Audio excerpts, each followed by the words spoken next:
मेघा दत्त कोलकाता की एक school teacher थी।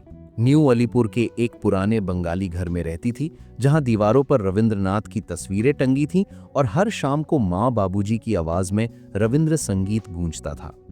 उसकी शादी को 10 साल हो चुके थे। अभिजीत, उसका पति, एक प्राइवेट बैंक में मैनेजर था। बाहर से देखने में सब कुछ परफेक्ट लगता था।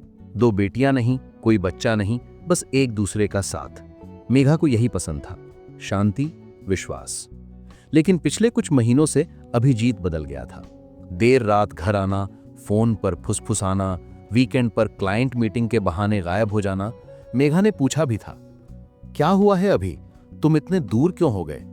अभिजीत ने हंसकर टाल दिया, बस प्रेशर है बाबू, दुर्गा पूजा के बाद सब ठीक हो जाएगा। दुर्गा पूजा, कोलकाता का दिल। मेघा को याद था, 10 साल पहले भी यही पूजा में अभिजीत ने उसे प्रपोज किया था। कुमरटुल्ली के पंडाल में, मां दुर्गा की मूर्ति के सामने। उसने कहा था, तुम मेरी जिंदगी की सबसे खूबसूरत मूर्ति हो। मेघा ने हंसकर गाल पर चुटकी काटी थी। इस साल भी पूजा की तैयारियां जोरों पर थीं। मेघा को नई साड़ी चाहिए थी, लाल बॉर्डर वाली, बंगाली स्टाइल। अभिजीत ने कहा था, जाओ गड़ियाहाट मार्केट चली जाओ, मैं शाम को ऑफिस से सीधा वहां पहुंचता हूं, साथ में डिनर करेंगे। मेघा खुश थी। शाम 7 बजे गड़ियाहाट की भीड़ में, लाइट्स, ढाक की थाप, मिट्टी के दियों की महक। वो एक दुकान में रुकी, बंगाली हेरिटेज। दुकानदार ने कहा, मैडम ये लाल तांत की साड़ी देखिए, पूजा के लिए परफेक्ट। मेघा ने साड़ी पसंद की, ट्रायल रूम में गई। छोटा सा कमरा, लकड़ी का दरवाजा, अंदर एक आईना और एक स्टूल। उसने साड़ी पहनी, पल्ला सेट किया, आईने में खुद को देखा। सुंदर लग रही थी। मन में सोचा, अभिजीत देखेगा तो खुश हो जाएगा। तभी दीवार के उस पार से आवाज आई, पुरुष की, परिचित, बहुत परिचित। अरे सुनो ना, चिंता मत करो, वो कुछ नहीं समझेगी। मेघा का हाथ रुक गया, पल्ला गिरते गिरते बचा। हाँ, लोन उसके नाम पर ही है, मैंने साइन कर दिया। बैंक वाले ने फोन किया था, मैंने ही रिसीव किया। बोला, हाँ मैं मेघा बोल रही हूं, हंसते हुए। उसकी आवाज बिल्कुल वैसी ही निकाली थी ना। मेघा की सांसें रुक गई।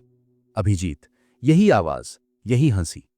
50 लाख होम लोन, मैंने कहा था हाउस रेनोवेशन के लिए, और उसने साइन कर दिया। अब पैसे आ गए हैं, दुर्गा पूजा के बाद हम गोवा जा रहे हैं, 5 स्टार। तुम्हारे लिए वो लाल ड्रेस भी ले लूंगा। एक स्त्री की हंसी, नरम, मीठी। तुम ना बहुत शातिर हो। मेघा का दिल धड़क रहा था। उसने फोन निकाला, रिकॉर्डिंग ऑन की। हाथ कांप रहे थे, लेकिन दिमाग बिल्कुल साफ। और सुनो, वो कभी चेक नहीं करती। 3 साल से मैं सारे बिल्स, अकाउंट्स सब संभालता हूं। बोलता हूं, तुम पढ़ाने में बिजी रहती हो, मैं देख लूंगा। और वो मान जाती है, सीधी साधी। तो तलाक का क्या? अभी नहीं, पहले कोंडो बेच दूंगा, आधा उसका, आधा मेरा। लेकिन मैं मैनेज कर लूंगा, वकील से बात कर ली है, वो कुछ नहीं कर पाएगी। मेघा ने रिकॉर्डिंग रोकी। 2 मिनट 47 सेकंड। उसकी आंखों में आंसू नहीं थे, सिर्फ ठंडक, बर्फ जैसी। उसने साड़ी उतारी, दुकानदार से बोली, पसंद नहीं आई। बाहर निकली। अभिजीत दुकान के बाहर खड़ा था। उसके बगल में एक लड़की, 26-27 साल की, शॉर्ट ड्रेस, लाल लिपस्टिक, सोने की बालियां, हंस रही थी। अभिजीत का हाथ उसकी कमर पर। मेघा रुकी नहीं, सीधा बाहर निकली, टैक्सी ली, घर पहुंची, दरवाजा बंद किया, अंदर से कुंडी लगाई। रात के 10 बजे अभिजीत आया। दरवाजा खटखटाया। मेघा, दरवाजा खोलो। मेघा ने नहीं खोला। मैं जानता हूं तुम अंदर हो, सुनो, वो बस एक क्लाइंट थी। मेघा ने फोन उठाया, रिकॉर्डिंग प्ले की, पूरी आवाज में। अभिजीत की हंसी, वो कुछ नहीं समझेगी। दरवाजे के बाहर खामोशी, फिर एक धड़ाम, जैसे कोई दीवार से टकराया हो। मेघा, प्लीज दरवाजा खोलो। कल सुबह बैंक जा रही हूं, पुलिस भी। मेघा की आवाज शांत थी।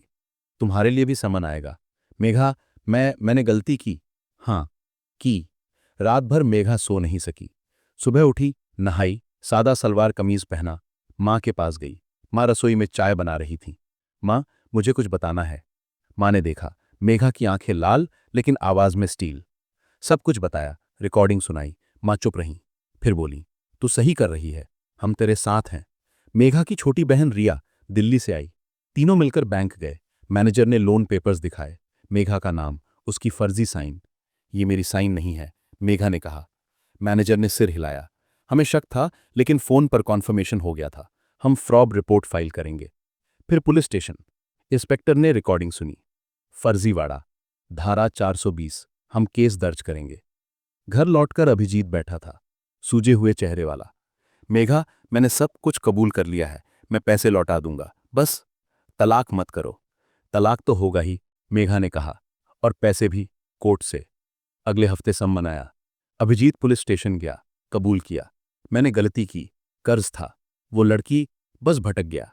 केस चला, मेघा ने वकील किया, कोर्ट ने लोन रद्द किया। अभिजीत को 18 महीने की सजा और 5 लाख का जुर्माना, प्रोबेशन पर रिहा। तलाक की अर्जी दी, कोर्ट ने 50-50 बंटवारा किया। फ्लैट बिका, मेघा को 40 लाख मिले। उसने न्यू अलीपुर में ही एक छोटा सा फ्लैट खरीदा, अपनी मां के बगल में। स्कूल में प्रमोशन मिला, प्रिंसिपल बनी। एक दिन दुर्गा पूजा के ठीक पहले मेघा फिर गड़िया हाट गई, इस बार अकेले। लाल साड़ी खरीदी, वही दुकान, वही ट्रायल रूम। आईने में खुद को देखा, मुस्कुराई, इस बार सिर्फ मेरे लिए। पूजा के दिन मां, रिया और मेघा तीनों पंडाल गईं। ढाक की थाप, मां दुर्गा की आरती। मेघा ने मां के सामने हाथ जोड़े, मां, मुझे ताकत दी, अब मैं खुद की मूर्ति हूं। पूजा के बाद स्कूल में एक नया टीचर आया, नाम अर्णव। बांग्ला लिटरेचर पढ़ाता था, शांत, स्मार्ट। एक दिन लाइब्रेरी में किताबें सेट करते हुए मेघा से टकराया। सॉरी, कोई बात नहीं। फिर बातें होने लगीं, रविंद्रनाथ, शरत चंद्र, बंकिम। एक शाम अर्णव ने कहा, चलें, कुमरटुली चलें, मूर्तिकारों को देखें। मेघा हंसी, चलें। वहां मिट्टी की मूर्तियों के बीच अर्णव ने कहा, तुम बहुत मजबूत हो। हां, अब हूं। दुर्गा पूजा खत्म हुई, मां दुर्गा विदा हुई, लेकिन मेघा की जिंदगी में नया सवेरा आया। वो अब अकेली नहीं थी, वो खुद की थी।